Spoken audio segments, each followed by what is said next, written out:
Good morning. আমাদের দিনরাত্রির নতুন আরেকটি ভ্লগে আপনাদেরকে স্বাগত।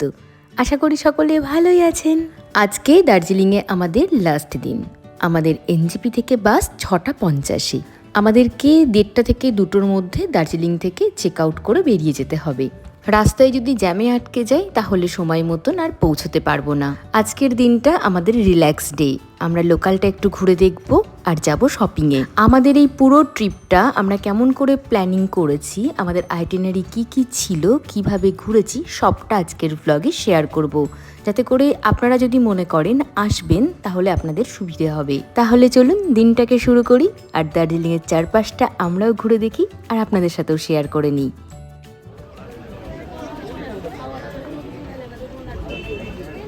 গতকাল দার্জিলিংয়ে পৌঁছতে আমাদের দুপুর 3টে সাড়ে 3টে হয়ে গিয়েছিল।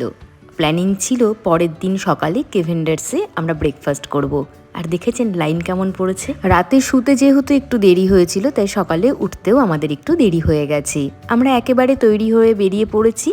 এখন ব্রেকফাস্ট করব, তারপরে আমরা লোকাল সাইট সিন ঘুরে দেখব। কেভেন্ডার্স সম্পর্কে বলার কিছু নেই, একটা heritage place.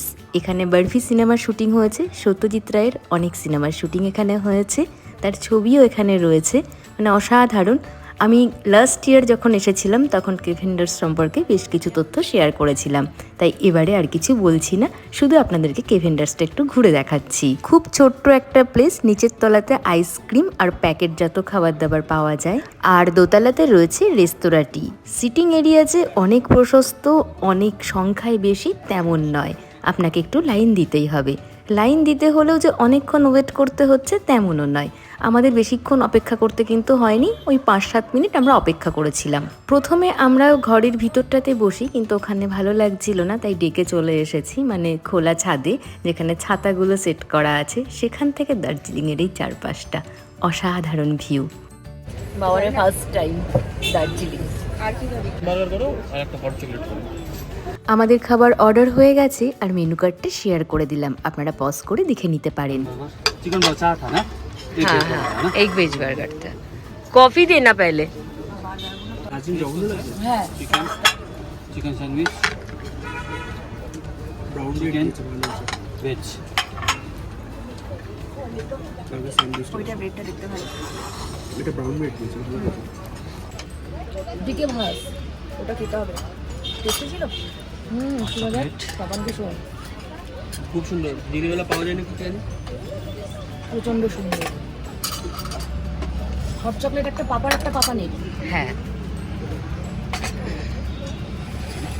Chicken sandwich. Aryan বলেছিল সসেজ নেবে, কিন্তু লাস্ট ইয়ার দিদির আর সৌরভ ভাইয়ের অভিজ্ঞতা খুব একটা ভালো ছিল না, তাই আর অর্ডার করার সাহস হয়নি। আর আমি নিয়েছি একটা কফি আর একটা ভেজ বার্গার। লিপস্টিক যাতে ছড়িয়ে না যায় সেই জন্য বার্গারটাকে হাত দিয়ে ছিঁড়ে ছিঁড়ে খেতে হবে। কেমন লাগছে ফ্রেঞ্চ ফ্রাই? আমি কিনা পারবে না।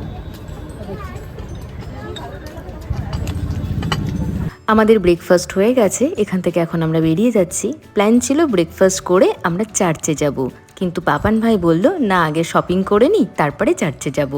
নিচে নেমে এসে ভাইকে বললাম 2টি ছবি তুলে দিতে। 3 বোনের ছবি তুলে দিয়েছে ভাই, খুব সুন্দর ছবি এসেছে আমাদের। আজকের দিনের জন্য আমরা কোনো গাড়ি বুক করিনি, কারণ প্রয়োজনও নেই। আমরা এই ব্রেকফাস্ট করলাম, এরপরে শপিংয়ে যাব আর সেখান থেকে যাব চার্চে, তারপরেই আমরা বেরিয়ে যাব দার্জিলিং ছেড়ে। রূপ, মাম্মাম আর আরিয়ানের তো প্রথমবার এবার দার্জিলিং, তাই ওদেরকে তো প্রত্যেকটা অংশ একটু ঘুরে দেখাতেই হবে, তাই আমরা চলে এসেছি ক্লক টাওয়ারের এখানে। এই জায়গাটা তো আমার ভীষণ ভালো লাগে। আপনাদেরকে দাঁড়ান আমি চারপাশটা জুম আউট করে দেখাই একবার।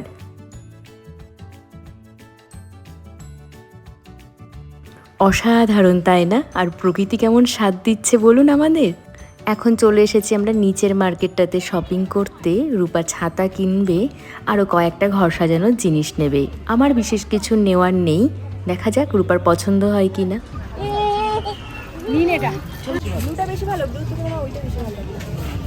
আমাদের টুকটাক শপিং হয়ে গেছে, তবে এখানে একটা জুতো আর ব্যাগের দোকান দিদি দেখতে পেয়েছে, আমরা সেখানেই যাচ্ছি।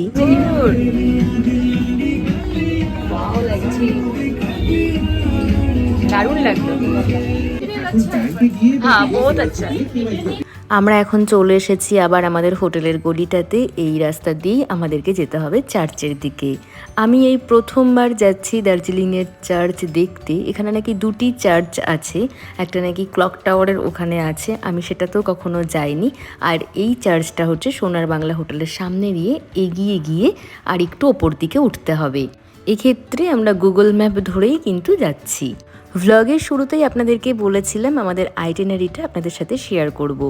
হ্যাঁ, আমরা ঠিক করেছিলাম 2 night stay and 3 days spend, এটাই আমাদের প্ল্যানিং ছিল। আমাদের বাড়ি থেকে যেহেতু এনজেপি পর্যন্ত এক রাতের জার্নি বা তারও কম, সেই জন্য আমরা রাতের দিকেই বাস নিয়েছিলাম আর এনজেপি পৌঁছে গিয়েছিলাম 7:30 থেকে 8টার মধ্যে। সেখান থেকে আমরা ভাড়া করেছিলাম গাড়ি, সেই গাড়ি নিয়েই আমরা চলে গিয়েছিলাম তাবাকশিতে। তাবাকশি প্রপার্টিতে আমরা পৌঁছেছিলাম ওই 1টা নাগাদ বা 1টার একটু পরে। রিসর্টটির নাম হলো সুঙ্গাভা রিসর্ট। 105 নম্বর কটেজ আমাদের ছিল। আমার মনে হয় শুধুমাত্র ওই কটেজটি থেকেই নদীর ভিউটা পাওয়া যায়, তাই আপনাদেরকে মেনশন করে দিলাম। তারপরে তো ওখানে আমাদের সারাদিন কেটেছিল, ওই নাইট আমরা ওখানে স্টে করি। পরের দিন আমরা 11:30টার সময় ওখান থেকে চেক আউট করে বেরিয়ে পড়ি দার্জিলিংয়ের উদ্দেশ্যে। পথে আমরা শুধুমাত্র লেপচা জগৎ ঘুরেছিলাম। আমাদের যাওয়ার কথা ছিল মিনি পেহেলগামে, কিন্তু সেখানে আমরা পৌঁছতে পারিনি, আমাদের সময় ছিল না। যাই হোক, পৌঁছে গেছি চার্চে। চার্চের ওখানে আমরা বেশ কিছু সময় কাটিয়েছি, ওখান থেকে আমরা অনেক ছবিও তুলেছি। এখন আবার যাচ্ছি মার্কেটে, রূপা নেবে ট্রেন্স কোট, তারই খোঁজে। তবে যে কথা বলছিলাম, আমরা দার্জিলিংয়ে পৌঁছে যাই লেপচা জগৎ ঘুরে। তখন ঘড়িতে বাজে 3টে কি 3:30 মতন, মানে 3টের পর। তারপরে আমরা কেভেন্ডার্স আইসক্রিম খাই, সেখান থেকে আমরা হোটেলে পৌঁছে যাই, হোটেলে চেক ইন করি, বেরিয়ে পড়ি সাথে সাথেই লাঞ্চের উদ্দেশ্যে। লাঞ্চ করি, আমরা ভাত খেয়েছিলাম একটা হোটেল থেকে।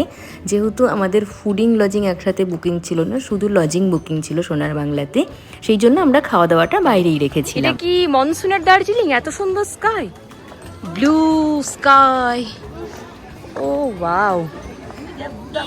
এখন চলে এসেছি আমরা ফিয়েস্তাতে। এখানে আমরা লাঞ্চ করব, কারণ একটু পরেই আমাদেরকে বেরিয়ে যেতে হবে। বেশ কয়েকবার দার্জিলিং এসেছি, কিন্তু ফিয়েস্তাতে কখনো খেতে আসা হয়নি। বেশ নিরিবিলি সুন্দর একটা ছোট্ট কোজি রেস্তোরাঁ।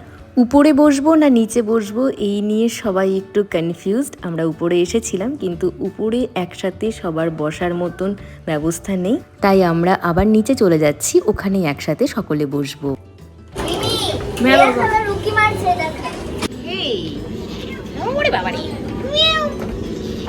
দুপুরে খাবার খেতে খেতে আইটিনারি প্রসঙ্গে আবার ফিরে আসি। দার্জিলিংয়ে পৌঁছে আমাদের লাঞ্চ তো হয়ে গেল। আফটার লাঞ্চ আমরা হোটেলে ফিরে যাই অ্যান্ড রেস্ট করি। সন্ধ্যে 7টা নাগাদ সকলে মিলে তৈরি হয়ে চলে যাই গ্লেনারিসে। সেখানে খুব সুন্দর কোয়ালিটির টাইম আমরা স্পেন্ড করি অ্যান্ড ফিরে আসি আবার হোটেলে।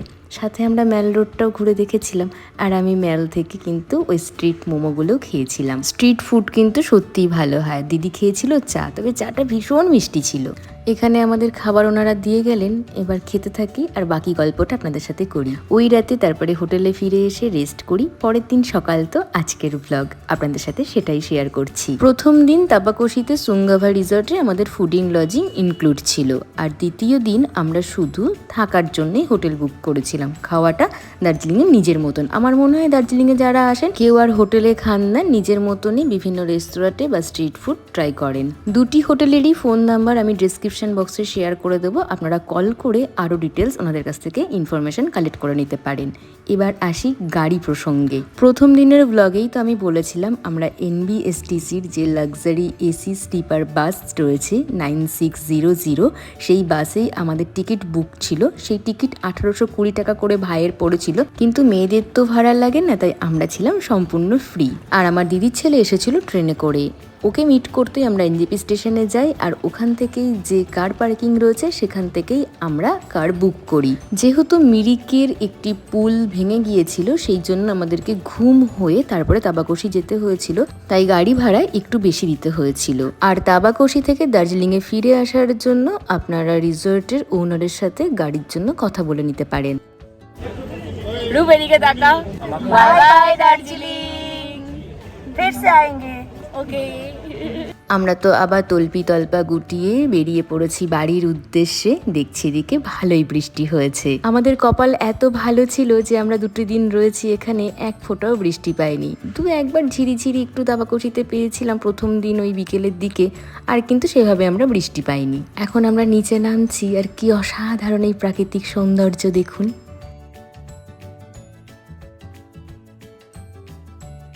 এবার আসি দার্জিলিংয়ের এই পুরো ট্রিপটাতে আমার কত টাকা খরচ হয়েছে। কোনো রকম কোনো শপিং না করে আর ভেজ খাবার খেয়ে আমার খরচ হয়েছে প্রায় 9000। গ্রুপে প্রত্যেকেরই যে সেম খরচ হয়েছে তেমন নয়, কারোর কম কারোর বেশি। যে যেমন খাওয়া দাওয়া করবে, যেমন জিনিসপত্র কেনাকাটা করবে, তার খরচটাও সেই অনুযায়ী হবে। তবে একটা কথা বলবো, আপনারা যদি তাবাকশির ওই হোটেলটাতে থাকেন আর দার্জিলিংয়ে এসে যদি অন্য কোনো একটা হোটেল নেন সোনার বাংলা বাদ দিয়ে, তাহলে আপনাদের খরচটা হয়তো আর একটু কম হলেও হতে পারে। এনজেপি থেকে তাবাকশি হয়ে দার্জিলিং ঘুরে আবার এনজেপি পৌঁছানো, সব মিলিয়ে গাড়ি ভাড়া আপনার ওই 10,000-এর মধ্যে হয়ে যাবে। আমাদের যেহেতু বড় গাড়ি ছিল তাই আমাদের একটু বেশি পড়েছে। যদি 4 জন আপনারা আসেন তাহলে গাড়ি ভাড়া আর একটু কম হবে। প্রত্যেকবার ফিরে আসার সময় ভীষণ মন খারাপ করে।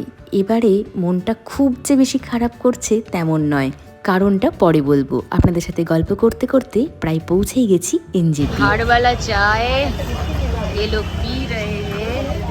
ভালো বানিয়েছে, ভালো বানিয়েছে। সারাদিন পরে চা পেয়েছি গো, আমি খাবো না, আমার খেলেই কষ্ট হবে, শরীর খারাপ করবে।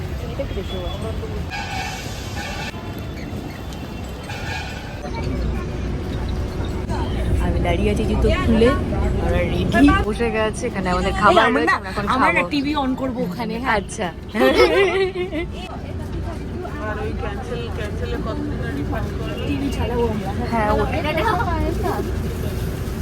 এবার আমরা একে একে উপরে উঠছি, কারণ ফেরার টিকিটটা আমাদের উপরে।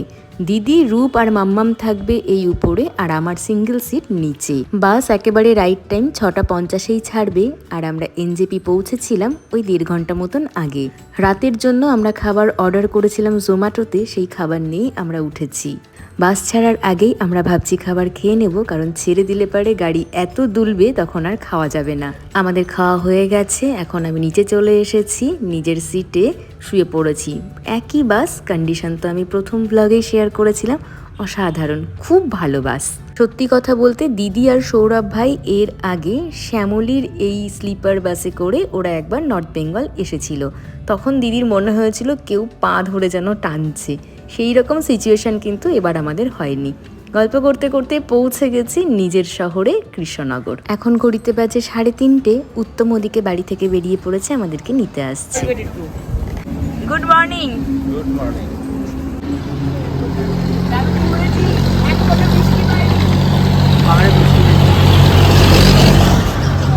এইটুকু জল খাচ্ছেও না, আমাকে দিতে, আমি খাবো, আমি খাবো, খাওয়ার জন্য ইয়ে করছিলাম।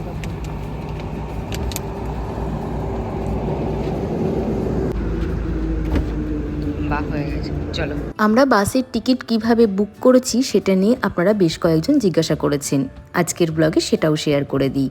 আমার ভাই, মানে মেজো কাকুর ছেলে পাপান ভাই, ওই বুক করেছিল রেড বাস অ্যাপ থেকে। আপনারা রেড বাস অ্যাপে গিয়ে সেখান থেকে যখন এই বাসটা সিলেক্ট করবেন তখন আপনাদের ডিটেলস দেবেন, এবং আধার কার্ড নাম্বার ডিটেলস দিলে পারেই তখন দেখাই যাবে যে যদি মেয়ে হয় তাহলে তার সম্পূর্ণ ফ্রি, কোনো টাকা দিতে হচ্ছে না।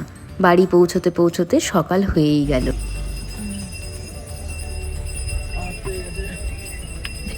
এখন ঘড়িতে বাজে 4:30। মেজো কাকু মঙ্গল আরতি করছেন। বাবা নাই গো, ভাজু বাবা, এটা কি হয়েছে বাবা? দেখ, এত বুড়োটাও কেমন ডান্স করছে। সকলে তো বাড়ি ফিরে রেস্ট নেবে, আমার কপালে রেস্ট বলে কিছু নেই। আজকে আমার পরীক্ষার ডিউটি আছে। বাড়ি ফিরেই সমস্ত কাজকর্ম গুছিয়ে আমাকে বেরোতে হবে কলেজ, আর রান্না করেও খেতে হবে, কারণ আমার খুব ইচ্ছে করছে একটু খিচুড়ি খেতে। মা প্রথমে বলেছিল বানিয়ে দেবে, কিন্তু আমি ভাবছি কিনুয়ার খিচুড়ি খাবো, কারণ পাহাড়ে প্রচুর উল্টোপাল্টা খেয়েছি কদিন। একটা রিল ভিডিও দেখেছিলাম, যাদের নাকি ওসিডি আছে তারা নাকি ঘুরে এসে লাগেজ খালি করেই তাড়াতাড়ি কাছাকাছি করে বাড়িঘর পরিষ্কার করে রান্না করে খেয়ে তারপরে রেস্ট করেন। আমার মনে হয় ওই ওসিডি আছে, বুঝলেন। যাই হোক, জোকস অফ দ্য পার্ট, আমি এখানে সবজিপাতি কেটে নিয়েছি আর বসিয়ে দিচ্ছি এখানে কিনুয়ার খিচুড়ি। কিনুয়া নিয়েছি আমি 1/2 স্কুপ, আর মুগ আর মসুর ডাল নিয়েছি 1/2 স্কুপ। একটু পেঁপে কেটে নিয়েছি, একটু আলু আর তার সাথে একটু গাজর আর একটা কাঁচা লঙ্কা দিয়ে আর এক বাটি জল দিয়ে লবণ হলুদ জিরের গুঁড়ো দিয়ে বসিয়ে দিলাম আর একটু অলিভ অয়েল দিয়েছি। আর এই দেখুন ফুটেও গেছে। আগারো রিজেন্সির এই মাল্টিপারপাস ইলেকট্রিক কেটেল উইথ স্টিমারটা এত ভালো, কি তাড়াতাড়ি রান্না হয়ে গেল। প্রোডাক্টটি আমি ট্যাগ করে দেবো আর লিঙ্ক ডেসক্রিপশন বক্সে শেয়ার করে দেবো, আপনারা চাইলে চেক করে নিতে পারেন। আর একটা কথা বলি, একজন জানতে চেয়েছিলেন দমদম এয়ারপোর্ট থেকে কিভাবে তাবাকশি যাবেন। এই বাসটা কিন্তু ধর্মতলা থেকেই ছাড়ে, আপনি এয়ারপোর্টে নামার পরে সেখান থেকে ক্যাব নিয়ে ধর্মতলা থেকে এই বাসটি নিতেই পারেন। যাই হোক, আজকের ব্লগটা এখানেই শেষ করছি। আজ আসি।